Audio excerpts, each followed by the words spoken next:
Right, partner. You know what time it is.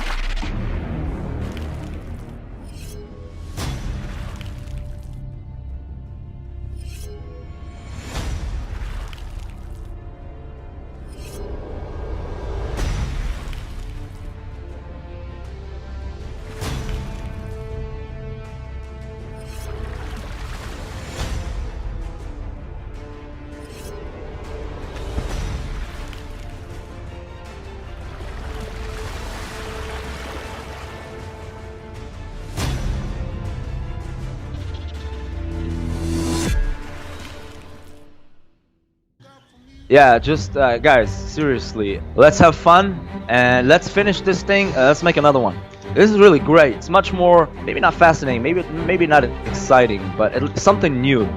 Forget about the rewards. As a matter of fact, at least in my part, I don't really care about the rewards. I don't really care about the status. I don't really care about being in the Hall of Fame or anything. I'm just doing it because it's fun, and we all have our jobs, we all have our lives to live, and if we can put something beautiful, something good into it, all the better. We got enough problems already, and yeah, it's just one way of getting rid of your problems. None of us are saints, no one's insane, and everyone's equally good. It's just that we're much better. We can see, we have this vision. We can feel what other players are gonna do, and you're gonna have to outsmart us. Don't beat the wall with your head. Don't think it's just 1 or 0, you know, computer language. You gotta think, you gotta adapt, you gotta outthink us, and yeah, good luck with that. Alright, 2 elephants have been bribed already. That was a huge move there by Immaculate, but he gets the cap stack and, you know, kills a heap of units. This is the kind of fight that I was expecting at this level. Lots of bribes going down right now, but the scouts going crazy. Perfect timing, that's the perfect time. These guys are going to take the Lakota city. Look at that. Oh my god, Sims just lost his capital. I cannot believe it. Alright, yeah, are you seeing this? Are you seeing this? What's happening here? It's a triple.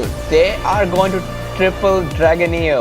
Dragonio has no clue. Dragonio's capital is going down, no doubt about it. Ikron has got all his militia right there. I'm a huge fan of Young One. Young One came with 3 spies. That's enough to change the flow of the game. Would you say that EL is more of a democracy or dictatorship? It's either I play or I don't play. I've been playing pretty good lately, so watch out there. Oh my god, just look at Zen Mechanics today. He just went for Science 5. Oh, and TNT just decided, F my city, I'm gonna help them. This is a slap on the face for anybody who said the game was over. That was the best comeback ever in the history of Rise of Nations.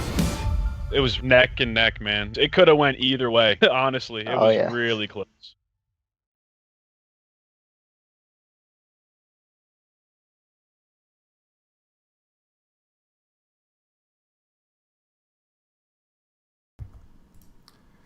Hello guys, what is up? It's Kron here, and we're casting a live show match. Here with me today is the one, the only, Dangerous Dave. Dave, how you going today?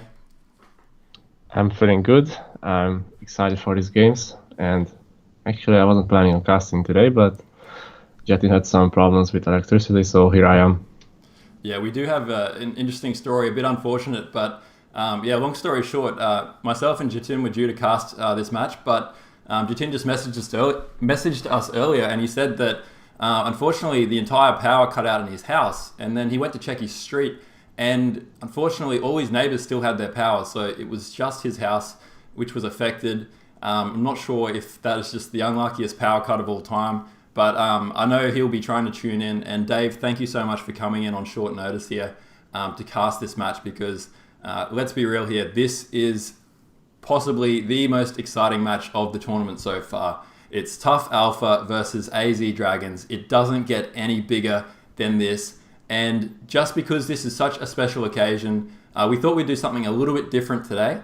We thought we would basically try and cast this match for you guys as live as possible. So Dave, do you want to just quickly talk us through how we're going to make this work? Yeah, so as we speak, AZ and TUF are playing their games right now. And we've just received the first game of their best of 7, and we will be receiving the rest of the games as as they finish them. So we will cast them immediately after they finish the games, pretty much. Yeah, so basically this is untested waters. We've tried this once before and it was in the Nomadium 1 Grand Final for anyone who might remember back then. But what's really exciting is that basically this is as live as possible, that we can bring you the action without actually sitting there and being an observer in the games. And there's technical issues that makes that not possible. So hopefully if there's anyone from Microsoft out there or Big Huge Games that's watching this right now, guys, please, if you could implement an observer mode for the fans like us, that'd be much appreciated. But guys, make sure you get involved in the chat. Let us know what you think. There is a link to the donations bar in the commentary. So I may not have time to go through all the donations at the moment, but just let you guys know, everyone who's donated so far, huge thank you, huge shout out. It's the donations that go 100% to the prize pool. So please, if you're feeling generous, if you're entertained by these matches, make sure you contribute. And at least now you know who's likely to get the money too, because it's down to, on one side of the bracket, we've got the final two.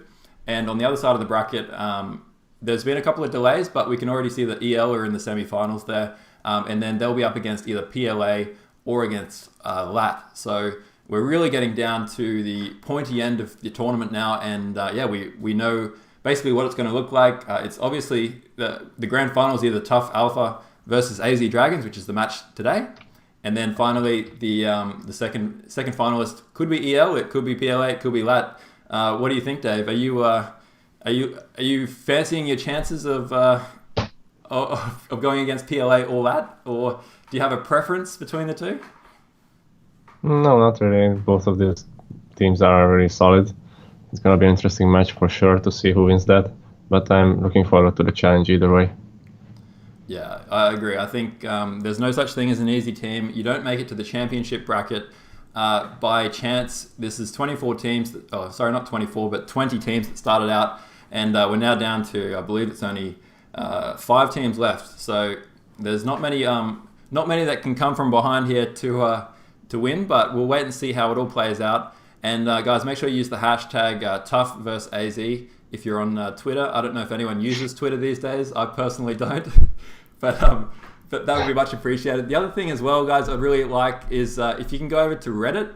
I'll just bring this up on the stream right now, and I don't know if this is breaking Reddit rules or not, but I actually posted the link to this match on the AOE2 Reddit page, and so I'm trying to see if there'll be some AOE2 fans out there that might be interested in potentially playing some watching some RON content. So that's a good way to grow our community. So guys, if you can head over to Reddit after the match and just upvote my post or post the link there, or it's basically under r/AOE2. And the other one is if you go under Reddit, Reddit/r/Rise of Nations is the other one too. And it'll be also good to upvote it there, because Reddit is a great way to spread knowledge of the games and get more awareness out there and hopefully grow the professional Rise of Nations scene. So that's more than enough talking before we get straight into this live cast exciting match between TUF and AZ Dragons here. I can't wait to see what happens. Is there anything you wanted to add, Dave, before we get stuck into it? No, let's go. All right, let's do it. I think that is more than enough. I'm jumping into the replay right now, so bear with me. Okay, ready? And let's flip it across. Alrighty. There we go. We have the replay ready. This is the first game between TUF Alpha versus AZ Dragons. And we'll count down 3, 2, 1. Let's go. Alright, so this is going to be a 3v3 here between TUF and AZ. We did talk about that in the last post-match interview with AZ. They did say that their core team was Immaculate, Young One, Mentalist, and so no surprises here. Leonidas on their roster is continuing to sit this one out and cheer from the sidelines. Meanwhile, TUF have played their lineup of Pumpy, aka that's Surge, Mouse, and Flames. So again, all of TUF's players are incredibly strong, but what do you think about this particular lineup of players here, particularly picking Flames here, Dave? I do think that Surge and Mouse are 2 of the core players for TUF, and the rest of the 3 kind of rotate each other out, but I could be wrong about that. anyway, it seems like a very solid combo either way. And I would have expected Coldfire to play this map perhaps because he's such a boomer, but it seems like he will be sitting this one out. Yeah, it does seem like Coldfire is sitting this one out, especially on Himmer. I'm a little bit surprised by that. Perhaps that is a notice of intent here from what TUF plan to do, because, I mean, Flames is both a good boomer and also a good rusher, whereas I feel like Coldfire has a bit of a stigma, a bit of a stereotype that he is much more of a booming type player. Therefore, it's fairly predictable usually with what happens when he steps into the ring. So perhaps that's their thinking here. And then let's have a quick look at the location. So we have Flames at the bottom left of the map. We've got Mouse in the pocket in the middle there with Bantu. And then we've got Lakota player. Oh, sorry, that was actually Surge at the bottom there as Bantu. And then we have Mouse here as Lakota at the top right-hand side. What do you think about TUF's nation picks here? Just a quick question from the chat. Notice me Senpai asked what's prediction, which team is the favorite here. I would say that AZ is the slight underdog here. Do you agree with that? Yeah, I think classically the community has always expected TUF to be one of the overwhelming favorites because they just have such strong players on their team. But at the same time, I feel like AZ have well and truly changed a lot of people's minds just with the way they've played in the last couple of matches, especially against Lat Fusion and against PLA. So it's a little bit hard to predict, but I'd say maybe a 60-40 in favor of TUF would be the community consensus here. Yeah, AZ showed super strong performance in the last games, 2-0, 3-0, and TUF also 3-0 against PM5, so both teams are incredibly strong at the moment. So this will be the real test against each other, of course. And I mean, I think the immediate thing that I notice here, if we just quickly talk through the nations for AZ, we do have Japanese here for Immaculate on the bottom left. I feel like that's a good choice there for AZ.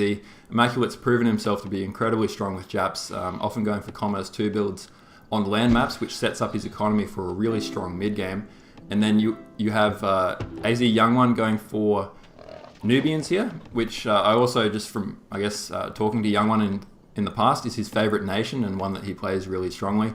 And Mentalist has gone for Americans at the top here. Interesting choice, I guess. Inca is normally considered, a hallmark. In fact, I don't think anyone expected that both teams wouldn't pick Inca here. Do you think that's strategic on their part, or why wouldn't they select Inca on this map? I'm pretty sure it's strategic. I mean, Americans are also an amazing boom civ, if you think about it, with the free government in H4 and Instant Wonder, they can boom very strongly into Gunpowder Age, and then they are perhaps even stronger than Inca sometimes.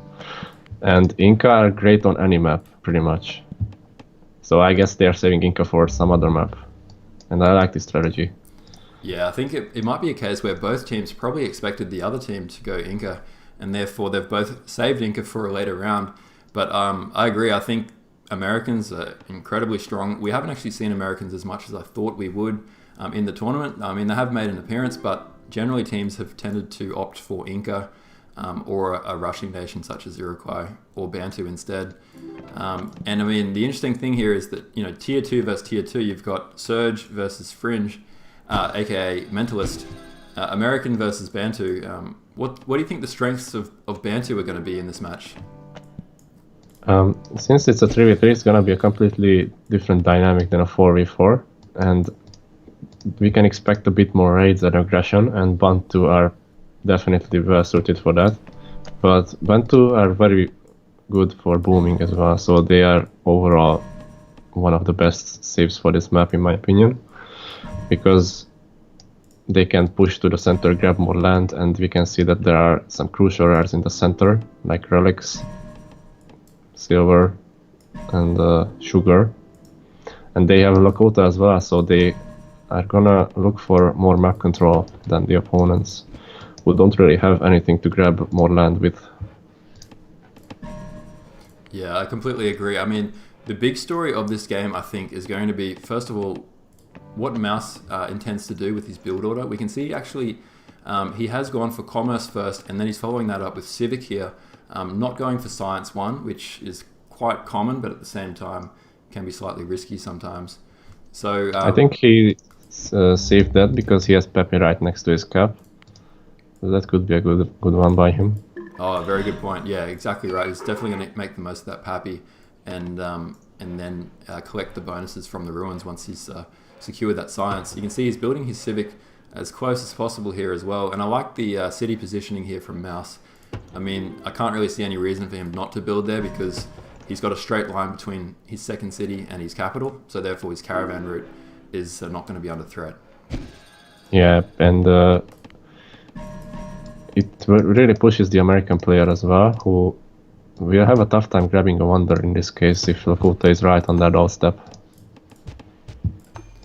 Yeah, exactly right. And I do feel like so far, just taking a quick look at the map, it does feel like TUF have probably a stronger early game just based on the way that Lakota will have that map control, and therefore Surge will be able to then, if he wants to, build off the back of that.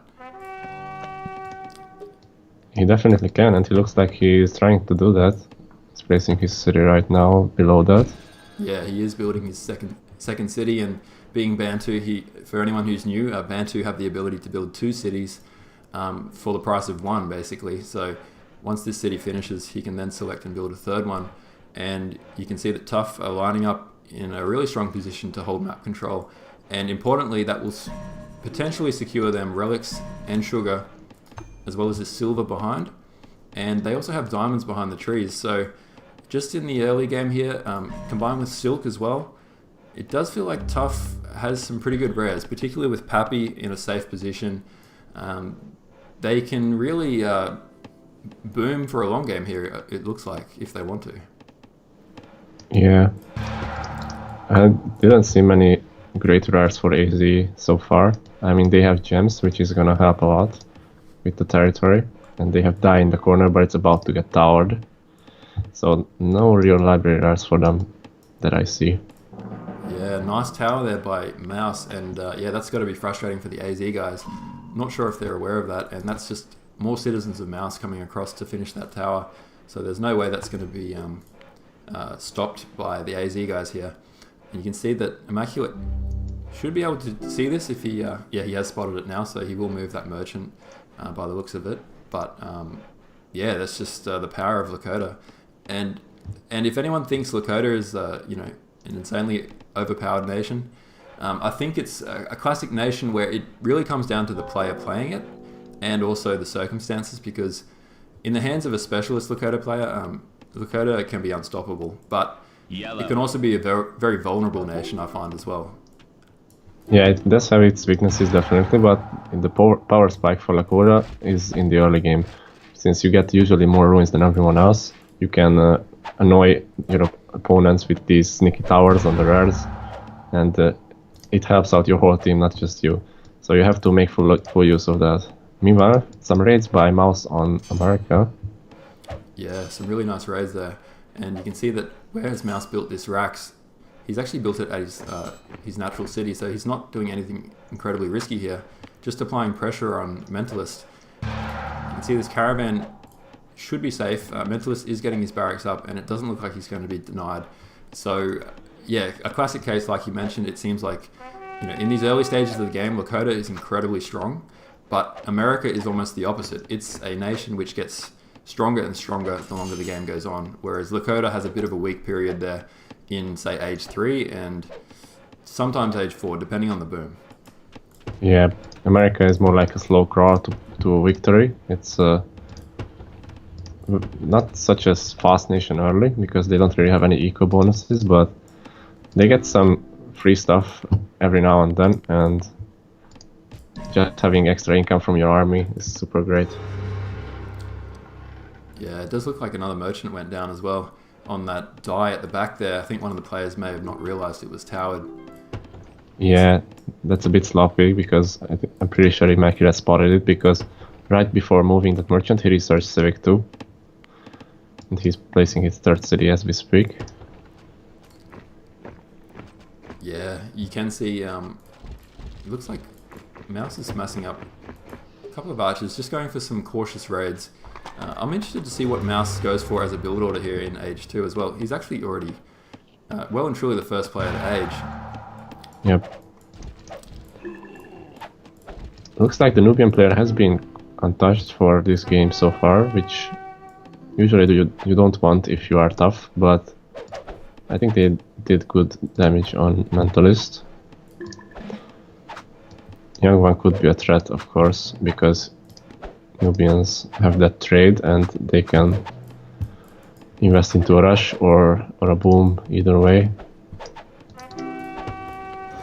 Yeah, let's see what Surge is up to here, because Surge will have a critical role to play. It does look like he's a little bit slower than or certainly than Mouse as a Lakota player, but you know, he's not going all that fast in the beginning as well. But he does have a lot of rares. You can see he's got 6 merchants out already, and that includes sugar, diamonds, cotton, amber, and silk, as well as horses. So some good rares there just for general wealth income, and as well as a fast attack. Surprisingly, not any knowledge rares. Yeah, but I still think these rares are gonna be great, both long and short term for TUF. I really like this third city position. Let's try again. I really like this third city position by Immaculate, because it both pushes Flames back a bit into a corner, but it also allows him to raid the rares in the center possibly. Yeah, that's so true. I mean, that map positioning. Yeah, you can see that I've seen Immaculate do this build order in some online games recently, and he's really good at it. Going for Commerce 2, going Civic 2 before you age, which I believe is what the order with a normal nation. But with Japs, they're so fast with food that you can get away with it, and it just sets you up with 3 caravans and great map positioning as well. And I'm actually surprised that we haven't seen Colossus go down yet. I'm half suspecting Immaculate might go for Colossus here, but looks like he's saying in the chat, they're actually talking about it. He's saying 92, can you go Colo or Rush 90? Saying he's going to kill. So looks like Immaculate is going to go for a fast attack rather than going for a boom here. I wouldn't hate if he went for Colossus at this position. I mean, it's really hard to rush on this map, but it is true that Surge could possibly double him if he wanted to. With those fast units, he can mobilize easily. One thing that's interesting is that all the TUF players haven't gone for Science 1 here. And I'm just wondering if this is the birth of a new metagame or not, because it's like, it's often you see 1 or 2 players do that, but every single player has skipped it, whereas AZ have all got their sciences, so it must be something that TUF have been practicing. Yeah, it's interesting since they have this Papyrus available, which makes it a lot cheaper as well. But I do see where they're coming from, because Science 1 is kind of an H3 investment. If you think about it, you don't really need it for H2. There's not really any technologies that you need except the government. So it saves resources for farms and scholars. Yeah, exactly right. And also for Siege and everything else, it looks like, because Mouse, it's hard to tell if Mouse is going to go for a huge attack, but his build certainly suggests that's about as aggressive as you can get. Mind you, Lakota has the fortunate ability to boom hard and then apply pressure at the same time, whereas most nations need to pick one or the other. Yellow. They definitely have the upper hand though. You can see that's just the power of Lakota there. 150 eco. And Surge is also getting quite a strong eco now as well. 2 caravans up. A smorgasbord of rares there. Probably, yeah, there's no doubt that you have to say TUF have got the better end of the rares as far as this map's gone, but that's just the way the game goes. Yeah, such is the randomizer in this game. Yeah. You see some aggression by Mouse, but it looks like Mentalist is prepared because he got attrition quite early. I guess he expected the militia rush. And Surge is coming with some militia, but it looks like he will have to run back. Yeah, wow, he is actually pushing in with militia, and we actually talked about this in the pregame, but it looks like AZ has a decent defense here, despite the fact that the ecos are slightly lower. Looks like they're defending well, and you know, TUF really committing to this. If AZ can hold this city for a little bit longer, that attrition is doing a lot of damage across all of the enemy units. Nice bribe there as well by Mentalist. They still don't have enough units. I think Mentalist should bring his militia if he can, because this city still could go down. Yeah, he does capture the city, so some nice plunder there. Only getting 25 wealth though, so actually surprisingly not a great deal, but AZ will be in trouble here if they can't retake this city back. And yeah, like you said, it looks like they did everything correctly, but it's just way too many hits from Mouse, and perhaps skipping science there was the the straw that broke the camel's back. They could get a couple of extra archers and really make that number unit advantage count.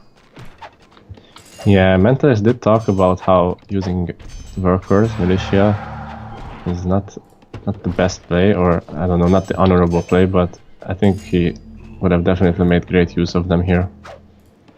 Yeah, definitely right. And does he have militia research? He actually doesn't. So, I mean, prioritizing that attrition instead of militia, maybe he didn't have enough metal income to do both, perhaps. And yeah, that's I don't think that was the case. I think he simply thought that he can hold without it. I mean, Americans have cheaper militia research because of the cheaper upgrades. It's only 54 of each, so definitely was affordable for him. Yeah, so true. And you can see that it really does feel like TUF have all the momentum here. Some nice elephant raids in the background here by Flames as well. That's really frustrating. Immaculate has actually gone for Colossus, so I mean, on the top side of the map, I feel like TUF could potentially ride this momentum to capture Washington, and that'll be GG if they can capture that cap, surely. But if the AZ guys can dig in and somehow hang on here, it does look like Immaculate has the stronger position out of this bottom side. There's definitely one thing to consider, that Immaculate looks like to be the strongest player on AZ, and definitely has an advantage over Flames for this moment. Flames is raiding with an elephant. That's very annoying though in the back, because these are so tough to kill. Yeah, you can see those arrows. They're taking their sweet time, but that elephant's been there for about half an hour now, just raiding at his content. Yeah. Some nice raids by Young One. He really timed that well as well. He just raided the silver, so TUF won't be able to use that for some more time. Yeah, really nice raid. And this is usually the time when you are almost ready to click up to the next stage. So that was really well timed. Meanwhile, Immaculate is moving in on the fourth city of Surge. Yeah, that is the fourth city. You can see that Surge is coming Flames back. is now rotating, but this could be dangerous if he gets caught out of position. He could lose all these units. Yeah, I mean, Immaculate should not be underestimated at this point. Look at that boom. I mean, he's got 193, 200 food income now, so you need to respect that for sure. You can see Surge is bringing militia, but I suspect those militia are not going to be enough to hold that Japanese army here.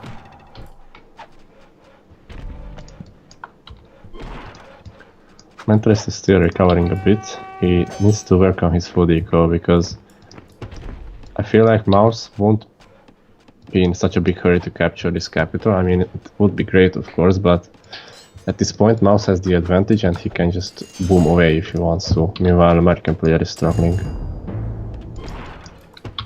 Yeah, exactly. You can see that Surge versus Immaculate here at the bottom. Looks like they might meet up here, but Immaculate needs to be careful. Make sure he gets his senator within range of his units. And it looks like he might not be paying attention.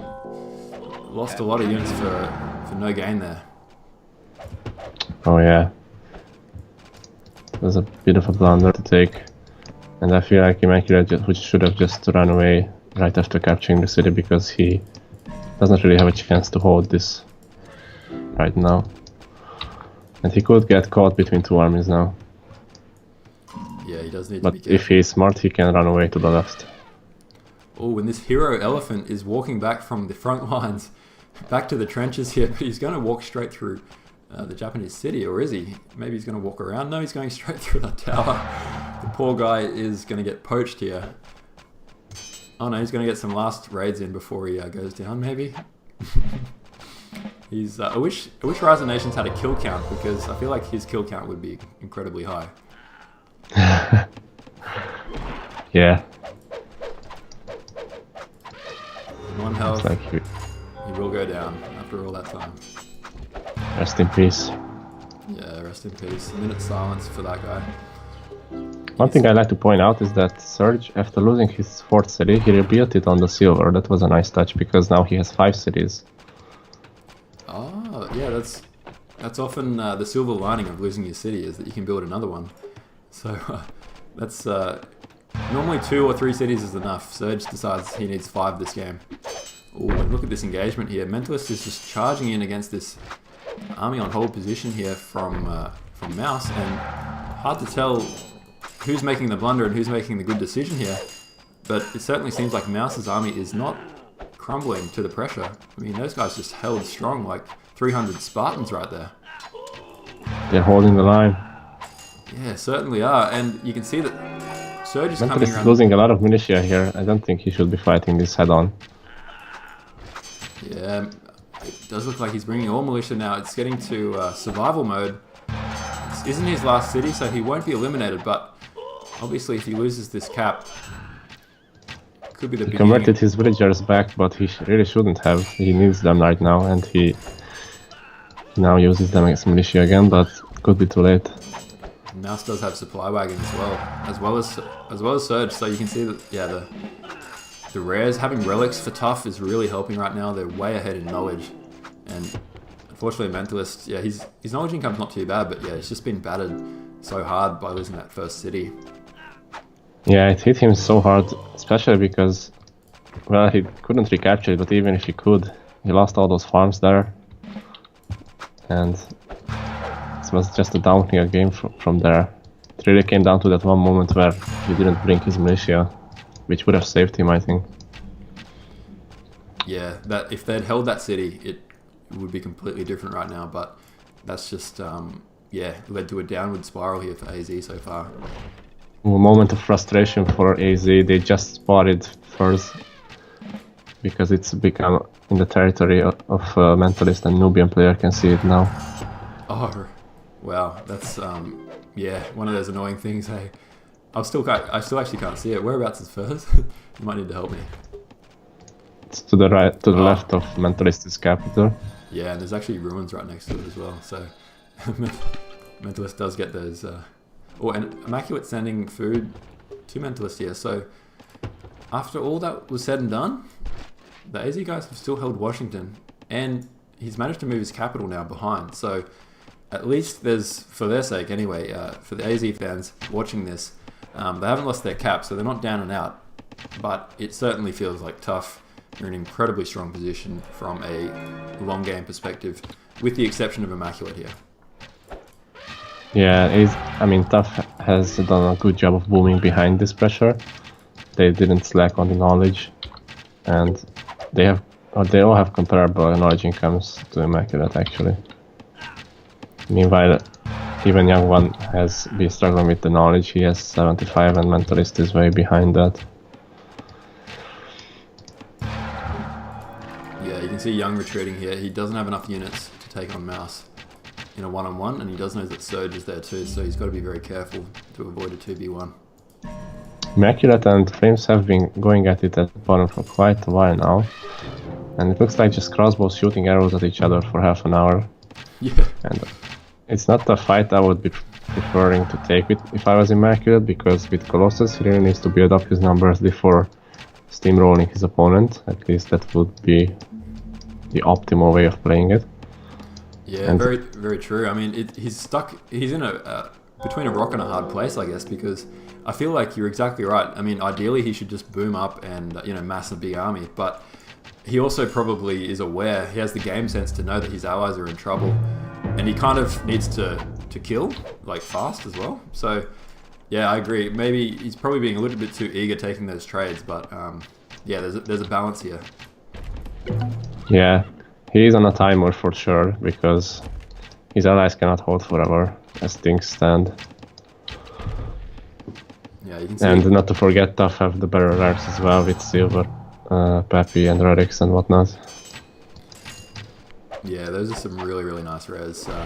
There's no doubt about that. But I mean, full credit to TUF. They selected some good nations here with Lakota and Bantu, which really, not only the good rares they had in their territory, but they also managed to secure, the relics, horses, and I think there was also, yeah, some salt as well, actually, when they captured that city. So they've basically taken over half the map at this point. Yeah. There are some disputes in the chat about whether or not these nation picks were good or bad. I don't mind the nation picks for AZ. I think they were fine. And not to forget that they still have Lakota and Inca for another game possibly. So maybe they can come back on another map. And it looks like this boom strategy for AZ did not quite work out. Not just because they didn't have as much map control, but the rares also favored TUF, I feel like. So it was a bit of unlucky situation too.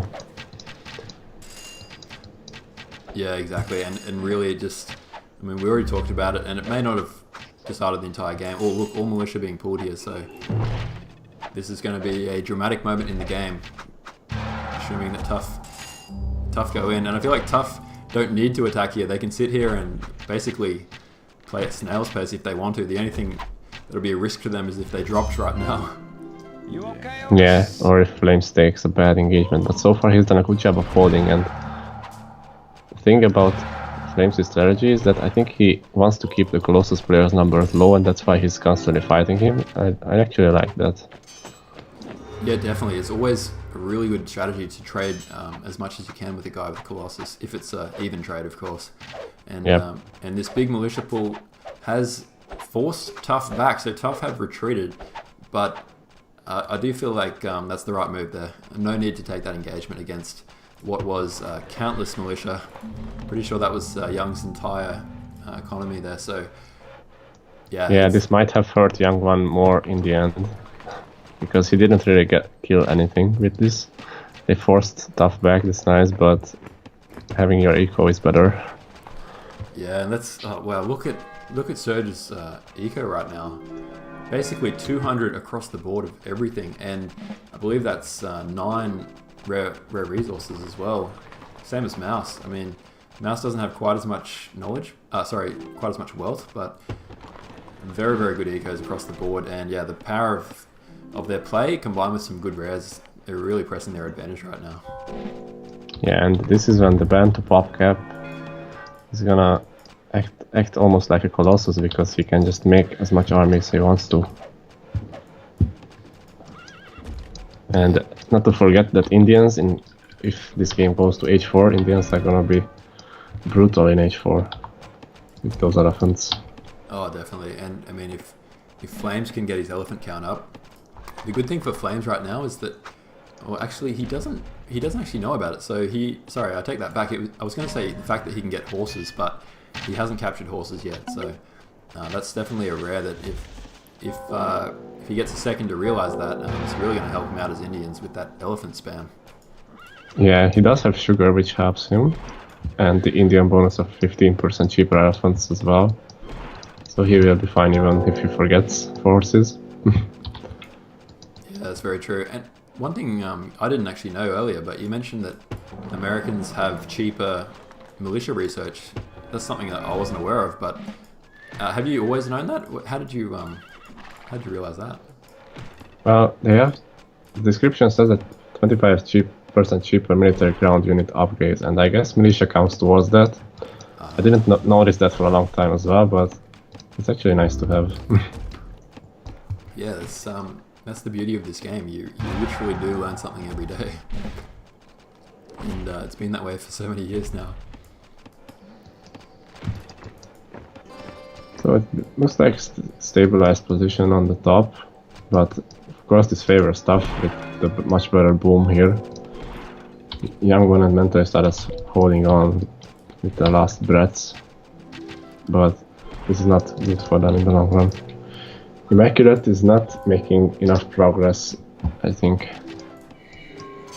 Yeah, one Flames thing. is Sorry. doing a good job. Yeah, it does. With buying time. Yeah. Immaculate's definitely he's playing a patient game, which I think he needs to do. He's probably realized his error of trading earlier and just trying to consolidate a bit. But one thing we haven't mentioned really is the fact that Flames actually has Hanging Gardens here as well, which I don't think we've really talked to all that much. But I mean, his knowledge income is actually the highest in the game out of everyone here. Yeah, it is. And with that castle behind that city, I think he'll be fine to age up and upgrade his units as well. And not to forget that Indians get their elephant upgrades for free. So that's 240 food that you would need to invest. You don't have to. Yeah, you can see that gunpowder here from both Surge and from Flames, while Immaculate is also getting gunpowder. So I think both players probably thought like they're going to be the first one to age, and turns out that they're all aging at a very similar time here. So unlikely one player is going to have a significant age advantage here for very long.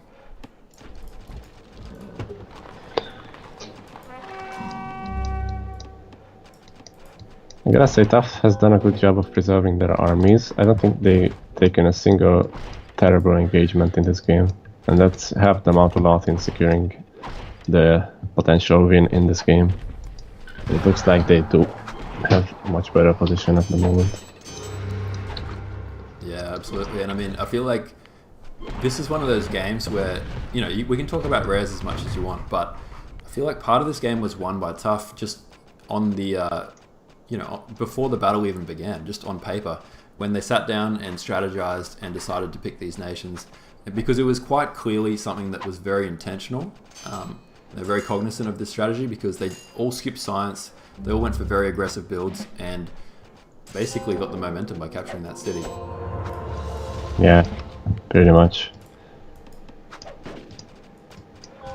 Now it's gonna be a lot more hopeless to hold against gunpowder age armies. Even Mouse is on his way. And two guys on AZ's side, not very close to gunpowder.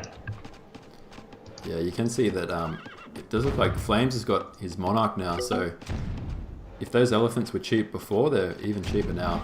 130 food, 99 wealth. I don't know about you, I think that's a bargain. If I was Flames right now, he just needs to find out about horses and get those horses in. That's another 15% off. And I can only imagine that he could build so many elephants if he gets that horses as well. Yeah. Oh, Immaculate on the move though. He knows his teammates need help, so a bit of a risk, but I like this. He needs to take a bit of a gamble. Yeah, the problem is that if TUF sees this in time, they can just retreat and Flames will take the city of Immaculate. Yeah, at least that's what I would expect them to do. Here comes Immaculate to the rescue here. Charging in from behind with his gunpowder army here, and this is going to put Surge in an awkward position. I wonder what Surge does here. Does he take on Immaculate's army? Because he can't really retreat. If nothing else, this is a really nice pinpoint here by AZ. I mean, there's no easy way to just run back to your base and regather your troops. He has to take this engagement.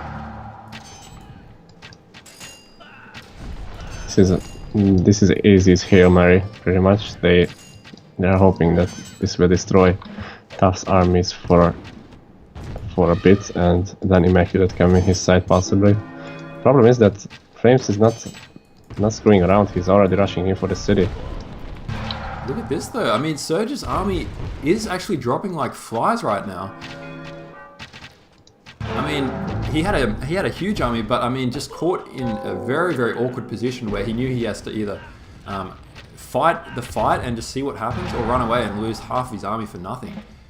So, I mean, I like that move by AZ. I mean, like you said, a Hail Mary, but a Hail Mary that's actually yielded some results here. It's definitely bearing some fruit. He has to worry about these elephants now who are going crazy with these raids. Oh man, these elephants are going to do some serious damage too. I mean, elephant raids are bad enough, but gun mahouts raiding? That's just outright scary. Yeah, Surge's army did get destroyed in the end, which you don't want to have as Bantu, because now all that pop cap is not really being utilized. And the fact that Immaculate attacked from the flank gave his units a lot of extra damage. So I think that's why he won that fight. Oh man, look at Immaculate's economy right now. These elephant raids are absolutely outrageous. 32 food, 44 wood, 99 metal income, and that was fully commerce capped just a moment ago. So yeah, I mean, Flames obviously just taking full advantage of the fact that Immaculate had to pack up his bags and head off to attack Surge then. Yeah, this is a great move by Flames to just spread out all these elephants and completely shut down Immaculate's eco. And he's even raiding Mentalist's eco now and going for Apata as well. He's everywhere. Wow. Yeah, that's really nice use of his elephants. And they're so hard to kill. I mean, the only real effective way to get rid of them is using spies. And that takes an incredible amount of micro, and it's also not the cheapest thing in the world either. Speaking of which, nice little bribe there by Immaculate. He does manage to bribe one of those elephants in the back. The worst thing for Immaculate is that he might be able to replenish his food, metal and wood eco, but his caravans are gonna take so long to get starting again, because they need to go from one city to the other and then back, and only then they start giving you income. Yeah, so true. I mean, that reset of the caravans is really frustrating for the player getting raided. You can see his wealth income down to 50, and I believe that's just from basically ruins and markets. Yeah, sorry, rares and markets. Yep. Looks like they are typing out GG here. So AZ are calling GG. TUF, we're just too strong in this match. I feel like that was a really dominant play and great execution of that strategy. Skipping science, keeping the pressure on, taking that early city was key here. But also, it would be remiss of us to say that they also didn't have some help from some nice rares combined with that strategy of securing the middle here. Yeah, they did go for Lakota and Bantu, both of which are excellent for grabbing more land. And that was, I believe, a conscious decision by them. The thing is that Easy still has those nations, so on another map they could use those to win in a similar fashion, I guess. Yeah, definitely. I mean, that's the beauty of this tournament, is that if you see your opponents do a really nice nation combo and you haven't selected them yourself, there's no rule saying you can't copy them and use it in the next match. And so whilst this may work better on certain maps, and I think it was a perfect choice for Hima, the way it played out, that's not to say that, AZ certainly can pick Lakota. They can certainly pick Bantu and Indians later on, and it'd be interesting to see how they go potentially with the same nations too. You can see in the military stats here, so Mouse having a big game, he was the aggressor and taking full use of that pace that Lakota has in the early game to push his advantage. I think it looks like he has the highest kill-death ratio here. Immaculate trading fairly evenly with Flames. Actually, Flames had 105 units killed, 65 lost. The interesting thing there is, I guess his stats are boosted a little bit because Immaculate had to run away and lost half of his citizens to those elephants. But still, really impressed there by Flames' play. What did you think of Flames in his I guess debut semi-finals? Oh, I think he's done an amazing job actually, because if you look at it, he had the tier 3 nation against the tier 1 nation and he was all alone. So he had to pull his A game to really survive, and he actually even overpowered Immaculate a bit in the end. So, yeah, he did. And I mean, even the resource graph shows that it was actually Immaculate that had the strongest eco. I mean, with Colossus, I guess that helps. But yeah, really good eco for most of the game. And then a few really dramatic battles here. You can see when Surge lost his army, his military graph dropped from the sky down to about halfway there, but quickly rebuilt it back. Whereas Immaculate also had a similar trade, lost almost his entire army. And then this kind of tells the story too, is that, Mentalist and Young One, unfortunately, they were just playing from behind pretty much the entire match. They did a great job, I feel, to stay in it that long and give Immaculate a chance. But unfortunately, it's just sometimes once a rock starts to gather pace, there's nothing stopping it here. So very nicely done by TUF. It was like an avalanche from the point where Mouse rushed the American city. It was getting harder and harder to stop them. Yeah, exactly right. So we do have the second match coming up very shortly. So I'll just quickly, don't go anywhere, guys. We're not going anywhere as well. We're coming to you after maybe, do you need a break or anything? Maybe give it 2 minutes? Yeah, that sounds good. All right, guys. So we'll be back in about 2 minutes with the second match. So don't go anywhere. But if you can do us one favor, please copy paste the YouTube link to all of your friends and get them excited, because this is going to only get better from here. All right, guys, don't go anywhere. Talk soon.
Alright guys, we are back and about to jump into game number 2. So I hope you've got your popcorn ready.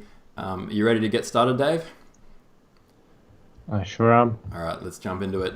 Alright, 3, 2, 1. Let's do this. So we have TUF Alpha versus AZ Dragons, game number 2 here. And yeah, after what was a really dominant performance by TUF, I also do feel like the AZ guys here maybe hoping for some better rares as well, because that was something that certainly didn't work out in their favor in the last match. And also, this is on Mesa here as well, so I think wood is going to be critical. I can already see that it looks like Young One has spawned with a nice little forest next to his base, so perhaps, and the same thing can be said for Immaculate here, so some nice resources here for AZ. Mentalist also with some nice trees. Yeah, so it looks like it is tier 2 from, I mean tier 2 through 4 in this game. So tier 2 pick for AZ is gonna be Inca, so it looks like they saved Inca for this map, which is not a bad choice at all. Yeah, I mean, Immaculate going Inca here. We saw some incredible Inca play when he was playing against, I believe it was Lat, in the previous rounds of the tournament. So excited to see how Immaculate goes. I have a lot of respect for him as an incredible boomer, and really good with the raids with the heavy cavalry too. So let's keep an eye out for that. You can also see that, yeah, as you mentioned, so we've got Inca, Persians and Chinese here on AZ versus TUF have gone for Romans, which is not a nation we've seen too often, but I don't mind that pick at all. French and Maya. So what do you feel? Is Romans, French and Maya, would you consider that aggressive or economic? Definitely more towards aggressive. Romans and French are an excellent combo, especially for H3. They have really strong military options there. And Maya is not half bad at all. They can boom quite well early. They have decently fast start, and they can help out definitely. And I can see here, when Serge's city was built, he must have had a mini heart attack because he could only see this tiny patch of wood here. And he is French, so he does get that bonus. French get +1 woodcutters, which helps a little bit, but he actually has +80 wood on the very edge of his territory. So that was a bit of a lucky break there, but yeah, good for Serge. Yeah, it is very dangerous though, because if one of the AZ guys puts a city on there, he's gonna lose all of that. And AZ does have Persia for that quick Civ 1, potentially. Yeah, that's so true. I mean, Persia with a heavily discounted civic, so they have all the tools. Also, they could also go for China if they wanted to, and use the advantage of having a big city for the second as well, to push. So plenty of options if they do identify where that woodcutter is. So far, they haven't scouted that particular area, but I guess there's plenty of time for the game for them to do so. Yeah, it's quite unlucky for Serge to have just this +3. I guess it's +4 with French, but still, I would expect at least +5. If you build inside these cliffs, you usually have at least that, but not in this case. At least his teammates got decent wood. That's nice to have.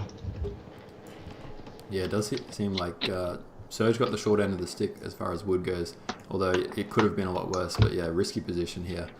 And let's have a quick look at as well where these rares are scattered here by the Rasa Nation's gods. So whilst this haven't necessarily been scouted yet, it looks like there's silver in the back there for AZ. That bison should be achievable as well. Tobacco, salt, cotton, some wool in the back as well, and spice. So overall, I'd say, you know, run of the mill. Silver's pretty handy, but no broken rares there that I can see. Yeah, it looks like a mix of boomy and aggressive, I guess. Nothing too broken. Wool, cotton, salt, these are all good for early aggression. And tobacco, silver, spice are good for booming. Meanwhile, on the TUF side, I see horses, diamonds, obsidian. All of these three are great for aggression. I see gems in the back. That's gonna be great. And not sure what else. Copper on the left side, but I don't think anyone's gonna be fighting for that. And relics on the far left side, which is quite exposed, and I'm not sure that they will ever scout that. Yeah, and I can see that it was actually Immaculate has scouted Surge's wood now, and Surge would have known that as well. So now it becomes a bit of a game of chicken. I mean, who tries to protect themselves first? Looks like Surge is saying... Surge. Yeah, Surge is faster slightly.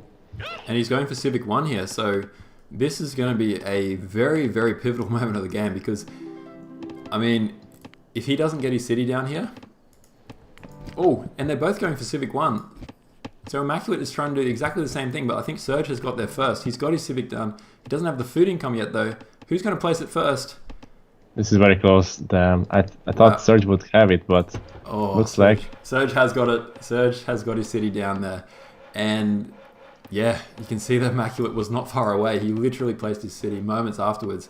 And it's a bit frustrating for Immaculate. He doesn't know where to actually place it because now his positioning is actually not quite as strong. But at the same time, you've got to think Inca here should have a mid-game advantage here against French. Yeah, I do think that Immaculate could have done a slightly better job with manipulating the ruins, because he has 100 ruins over Surge, and he has so much wood and wrath in the bank. If he just picked up one more food ruin, he would have gotten this city for sure. Yeah, that could have been. And Surge is very confident. He's saying in the chat, "I win if it's a 1v1 here." So obviously that's a statement against Inca, I guess. Well, I guess that's the thing though. In the hands of a really strong player, French are just incredibly powerful, and also at the same time, you know, you can kind of tame Inca. Like Inca is like this beast that if you let it run wild too long, it comes back to bite you in the ass. But if you can consistently raid and harass, while Inca is like this slow, you know, untamed kind of what's a baby horse called? I'm trying to think. Pony? A pony, maybe, yeah. While Inca's just a pony, then that's the perfect time. You can just consistently whittle them down and keep Inca as just a little pony instead of a mighty stallion. Which so let's wait and see if Inca does end up evolving into a stallion at some point here, or if Surge can tame the stallion and keep him as a pony. Yeah, looks like that this is a very aggressive setup here on the right side. Both Inca and French player could potentially rush very easily. They're so close to each other. Someone said in the chat, I'm not sure how to pronounce that name, but Imtiaz Akan said they need Turks against French on this map, but unfortunately there's no tier 1 pick on this map, so they cannot pick Turks here.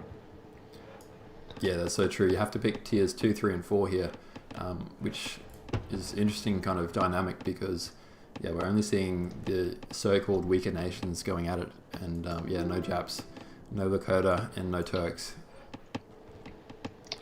Unfortunately for AZ, Young One has quite slow with his second city. He's just building it now in an interesting spot. This could separate Surge from the rest of his team, and that Chinese city is gonna be so hard to capture. Yeah, excellent play there. I mean, from a tactical map and map control point of view, because that Chinese city is just so hard to siege down and try and capture. And also, it did affect Surge's wood as well. His wood's gone down to 50 wood income, so being French, he's going to be able to mitigate that with his, you know, power of his nation, I guess. But yeah, it has to build another woodcutter camp immediately. Yeah, it could get towered as well. Yeah, you can see. Oh, look at Young One. He's building. He's getting his military now, and like you mentioned, that woodcutter camp is just asking to be towered right now. And Imeka already got his barracks down, so Young One could immediately go for the tower if he wanted to, because Imek is there to support him with units.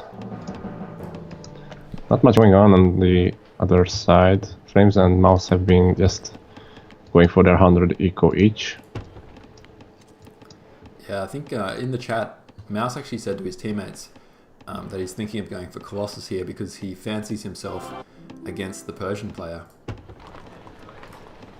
But I mean, I feel like that's kind of risky here because the way this map positioning is playing out here, I feel like AZ have a leg up. If they can pull their armies together around the city of Guyang, which is Young One city that he just built, they can basically attack either direction and then build towers and hold their bases and basically rotate and cause as much damage as they want to. Yeah, this city of Young One also allows some raids towards the obsidian and gems possibly. And I'm not sure why he's building the tower there. He's trying to deny diamonds, but funnily enough, TUF doesn't see diamonds. Yeah, they actually haven't scouted it, which is very frustrating for TUF.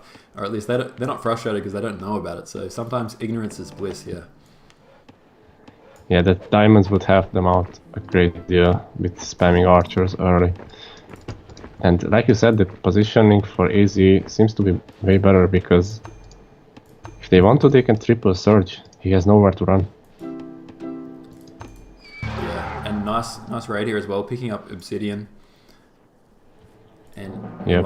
meanwhile, it looks like Mentalist has towered Bison on the left-hand side. So, yeah, AZ really playing some fundamental ABC resonations here. Just trying to do the basics well and do them correctly by the looks of it.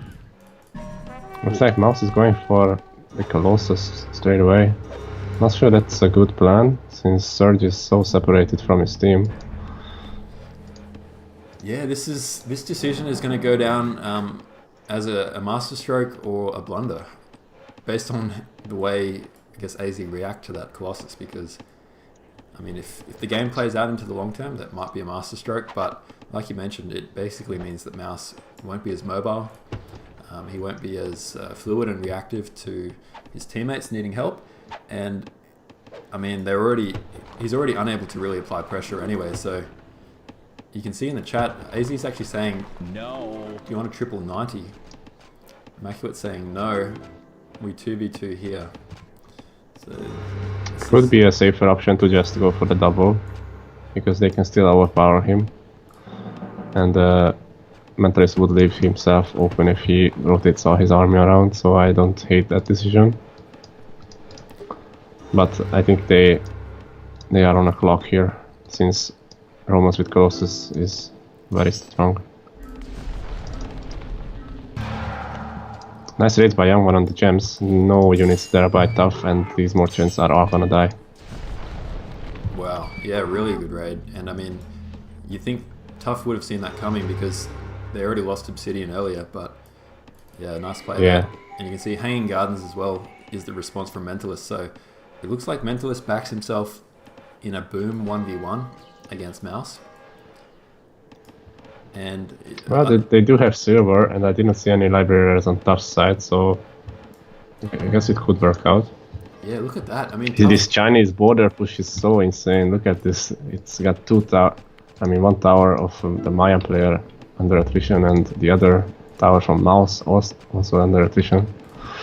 Yeah, that's really well done. And I mean, if the AZ Dragons can snipe this woodcutter camp, Surge's wood options are going to be incredibly limited. He doesn't quite have enough territory to use this forest just above his base, and to be honest, the AZ guys have done a good job of raiding those rares. I mean, there's only Young has 5 rare resources, whereas let's check how many Surge has. He only has 2, which is Amber and Horses. Yeah, Mouse has just 1, and this move of raiding gems was actually genius, because even Surge's tower is under attrition, and all these 3 towers could go down if they don't replace the gems in time. Yeah, that's so true. Oh, and it looks That's like a lot of wasted resources. Young is actually raiding that Obsidian again, so it's another merchant that's gone down. Young is playing absolutely amazing so far with these raids. I mean, that's the most efficient raids we've seen, I think, between 2 really high-level teams. Yeah, that's such a great job by him. I see Mouse is replacing his gems, but I would perhaps hold off from that decision a little longer, because these horses by Young One can just snipe that again.